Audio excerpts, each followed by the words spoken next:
বন্ধুরা আমরা এখন যাচ্ছি মন্দিরে, দেখবো মন্দিরটা কি ভগবান আছে। তো আমার মেয়ে এসেছে সাথে, একটু তাকাবো না, হাই কর। দেখো ওইখানে ঢাকঢোল বাজছে, আমরা যাচ্ছি এই মন্দিরটা। তাড়াতাড়ি আসো। তো আমরা এই ফার্স্ট টাইম এই মন্দিরটা এসেছি।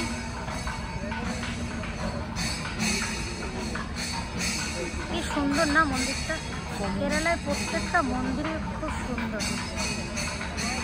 আর সবাই এত সুন্দর ট্র্যাডিশনাল ভাবে সেজে এসেছে। কিন্তু আমি তো জানি না এখানে মন্দিরে অনুষ্ঠান হচ্ছে, তো মন্দিরে আসার কথা ছিল, এই মন্দিরে আসবো জানতাম না। দেখো ট্র্যাডিশনাল সেজেছে।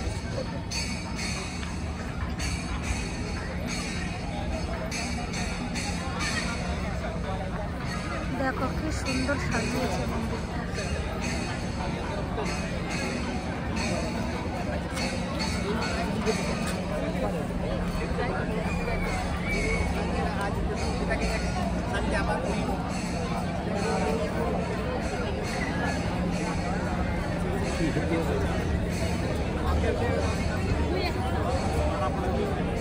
তো দেখিনি।